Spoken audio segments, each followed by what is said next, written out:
Back as George drives and dishes to Kennard, and the Clippers give it away. Turnovers have been a problem for them. A nice pass from Russell to Reed, and he flushes it in. It's you on that mailing list. Ricky Rubio, we'll talk about him a little bit later, but a return to Minnesota. Russell, the southpaw, knocks it in, and he's small player on him. D'Angelo Russell, he simply took one bounce, turned to his right shoulder, and overpowered him. He was a little surprised he had that lane to the rim. Rubio for three, knocks it in. Trying to figure out who might number 2 be on I'll give you a hint. He wore a Clippers uniform. Russell, a teardrop jumper. George, a game of catch with Beverly. Beverly, good look at a three, and he gets his second triple of it. Worse, then you have to play defense with caution. Ibaka fakes the three, steps inside from 20, and knocks it in his first field goal. Has been an international competition since his teenage days. George finds a seam, drives the lane, reorganizes in mid-flight, and Jordan McLaughlin, a local kid out of Rancho Cucamonga, went to high school at Etowanda, feeds inside to Naz Reid. To Reid, played 30 games last year for Minnesota. This is McLaughlin, watched by Ivica Zubac, who has just checked in. Now to Anthony Edwards, the #1 overall. Now he matches his total in about a minute of play from his previous 2 games. George, taking matters into his own hands, rises for three.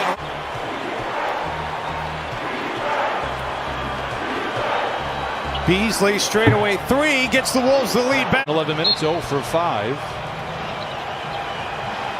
Lou curls, catches, and connects. Just underway in this second quarter. Minnesota led by as many as 9. Russell knocks down the jumper. He has 6.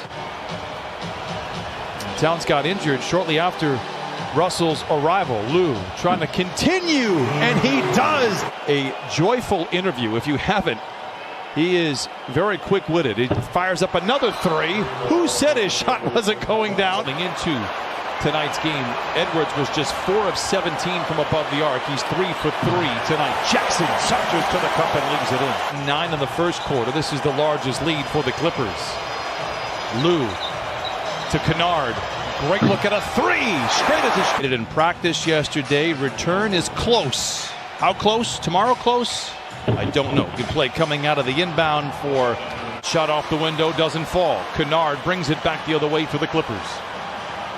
Inside the man. Powers it in with the right hand. Hernan Gomez. Ball deflected. Recovered by Mann. There's that compact defense we were talking about. No look into Kennard. Reverse layup is good. What a... Ibaka in the corner to Batum, back to Serge, double ball fake, and punches it home with the right hand. Wasn't that fun, bet? Beverly uses Ibaka as a shield, steps away for the three, the third trip. With all the bodies and hands in action, that's why dropping it or throwing that lob pass, they can find it that way. When you try to shuffle it off, he just had to be a little bit patient. He would have had a wide open look. Give it up.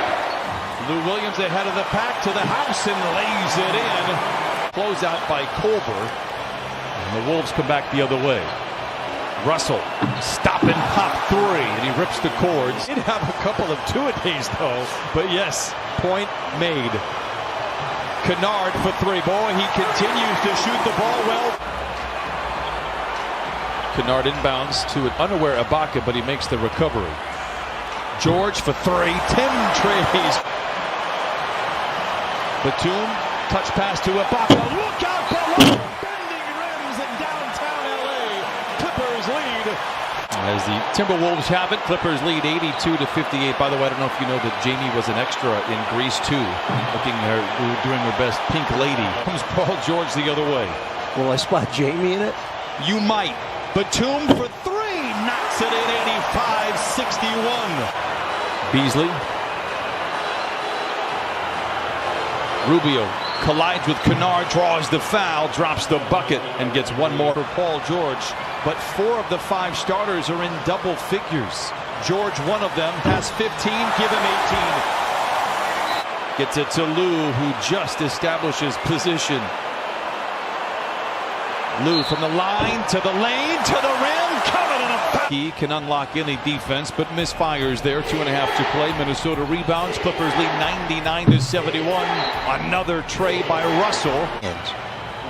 To no one. Man, no. Zubats. Yes! 103-74. Ivica's. Man spins away from his defender. Down the lane. A lob to Zoo, and he on Fox Sports Go. Lou Williams, Clippers, as promised, open up with the ball, and the beat goes on for Lou Williams. And good ball movement here for the Clippers in transition. Jackson with a crossover and a reverse. Oh, put that in the highlight reel. Dribble move and then a finish at the rim on the other side. Beasley with space fills it up. And look to improve to 3-1, second consecutive season. The Wolves had that opportunity as well. They opened up the year last year 3-1. Kennard, he's ambidextrous, left hand, right hand. To create some space. Clippers defense recovers. Rubio off balance and knocks it in. Ricky Rubio is out in front, under 9 to play in this one. Kennard to Coffey, open for 3, lets it fly. Instant brew. Well, he's played with the Gophers. McDaniels surrounded by white shirts, doesn't. Coffey and Oturu were teammates with the Gophers. Vanderbilt inside, a whistle. I feel really bad if I meet him for the first time. He says, I know who you are. I saw you on that. Scrappy play here. One of my favorite things to do, especially early on in the season. Big time finish from Vanderbilt. Wow, respect. They'll go to the line. The game will be a lot more fun to talk about for those guys than Sunday afternoon's game. Thankfully, they had you there to bring the sunshine. The attitude was a good one, I thought. Everybody just washed it away. They didn't harp on it, and they knew that they would have another opportunity tonight, and they took full advantage. Speaking of taking abbreviated season and the weirdness that we're going to have all year, the injury is costly on more than one level. Turu with a massive rebound. This one out as well, and the buzzer will sound with the Clippers winning for the 3rd time in 4 games, and all 3 of